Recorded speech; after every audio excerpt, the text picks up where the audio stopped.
pwede ba ka na mo ma-interview pahitabo sa linog? Pwede kayo.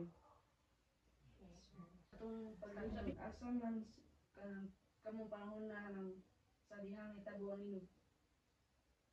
Ako ato, diri ko sa balay nila ni Stephanie, kung anak. Niya si Stephanie, niadto sa Binabag, dito lapit sa Senda Pilomina, kaya dito malang bata gibilin. Kaya ganito ang bata dito, kaya mga mag-meeting ko. Ito yun ako ipabilin sa tika sa kuhan. Muna nga, kung ato ang bata dito, ato po sila hida. Kaya ikaw mamusayong lang diri para ato na po sa trabaho. Niya, mga ito higayon na. Nga, dito gisla na atuloy sa mga katalagman. Trahedya. Unsa man imong gibati pagibalo nga wala na sila? Kung kasabot sa akong gibati, kung nawadaan o kanang power, kung nakoy kanang ang akong kuan ba isip ko sa kainahan, buol kay ko. Kay kalit manggod og sakit ang ilang nadangatan sa ilang kinabuhi. Ano siya? Nilalim. Kung makipag-istorya pa kanila kung sa imong gustong isulti. Sa buhay pa sila? Garon na? Mm. Ako na lang, ingnan sila nga, sa man nahitabo naman yun, kay di man kita kapugong, no? Kay dili man kita may tag-iya sa kinabuhi. Na ako na lang itugyan sa Ginoo. Magmalipayon na lang sila silang pag-anaw. Yun sa niya pagpadayon ang matagadlaw nga buluhat ng tinga, wala na sila. Sama na sa gihapon daw nga, bisag wala na sila. Ako lang yung panikamutan akong kaugalingon ba, na dili kalikayan ba nga time nga labi na ining kabuntag, no? Nagmata na ko, di ko makita sila. Pero ako na lang din sila, mag-pray ko pero may narinig din ako.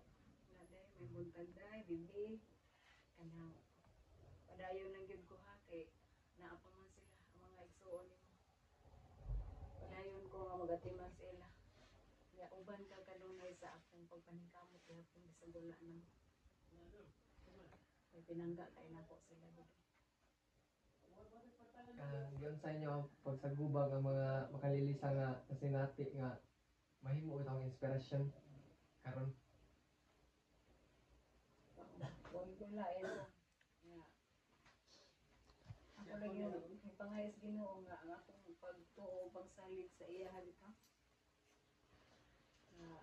Dugangan pa niya ang akong hugot ng pagtuo sa Ginoo. Kaya kung di ko nito wala ang Ginoo. Siya rin yung kanunay akong gabayan. Sige sa ganun. Sa imong gustong ingon sa ilaha nga nagtan-aw kanunay sa ibabaw. Ako isulti sa ila. Wala gito ako ikasulti nga kanang magmalipayon lagi sila. Diha sa kamot sa Ginoo. Kaya I'm pretty sure nga to na gyud sila sa langit. Kaya nabina na ang akong pinanggang apo si Baby Stacy. Automatic na siyang malangit. Nga muhangyo agi ko sila gani nga i-guide lang pud ang akong mga ang ilahang mga manghod labi na sa ilahang pag-eskwela karon nga naagyapon sila bisag wala na ilahang presensya person in person jud pero usa naman sila katalagnon karon nya lipay gani ko kay pag-ingon ni Father Oni, one of the first nga ni Misa dere nga ang kinabuhi is misteryo. Una nga maglibog ta, daghan tag mga pangutana, nganong sila pa man. Pero nabawi ra pud pag-ingon niya nga malipayon kay ni sila kay si Bibi automatic nga anghel.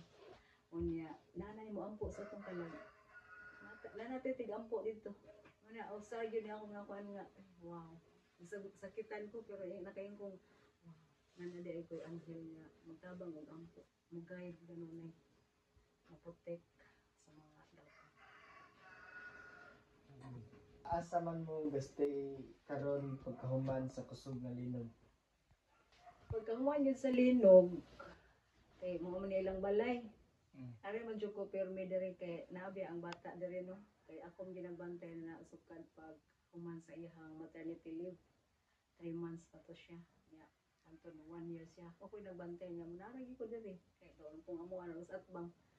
Ya diri may nagstay ato.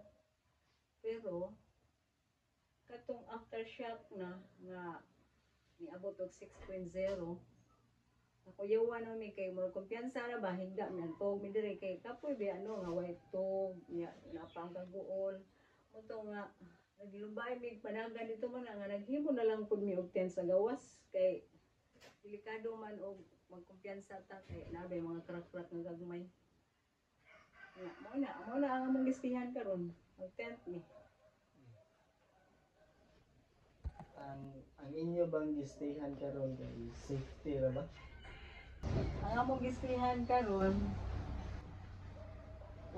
makaingon lang po ko nga murag safety ra gyud kay naraman sa among dool ra po sa among nata Dios balay ba nya ako ro po nagisalig sa Ginoo kay wa man jud tayo himo wala Ginoo kay og mo ra gyud na ang atong Go.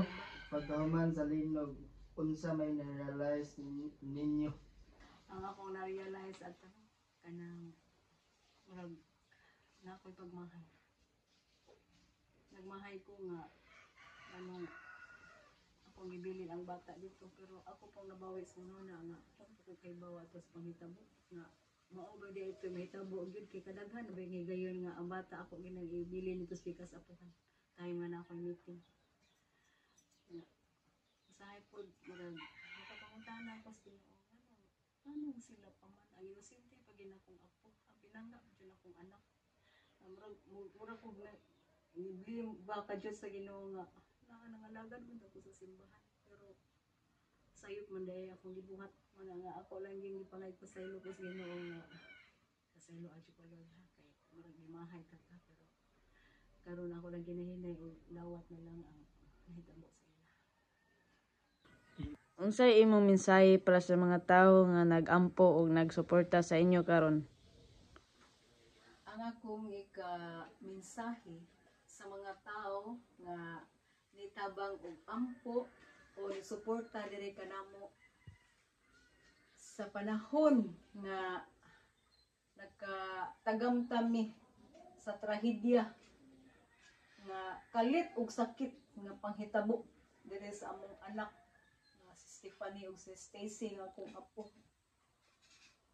Nagpasalamat ko nila tungod kay nakaingon ko nga wala gid ko mag-inusara sa akong mga problema karon nga kalit kayo nga nahitabo.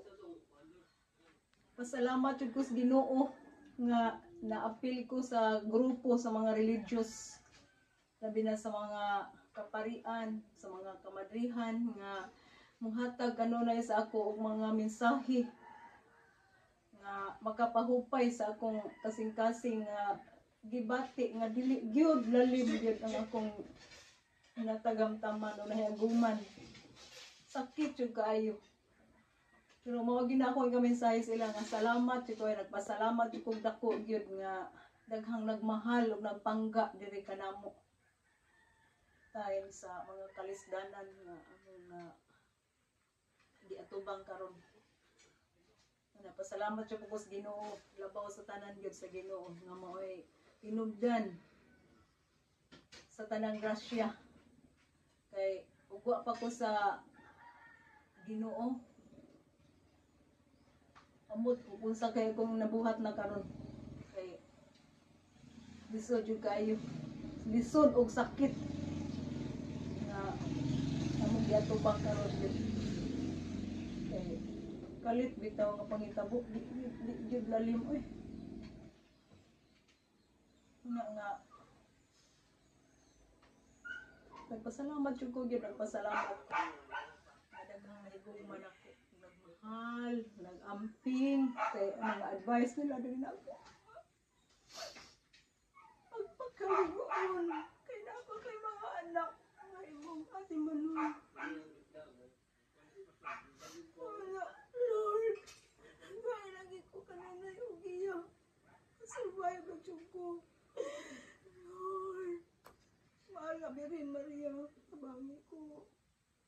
Jesus' name, I pray. Salamat kayo sa higayon nga nagpa-interview ni sa imo. Salamat mo. Huwag sa pa yan. God bless you.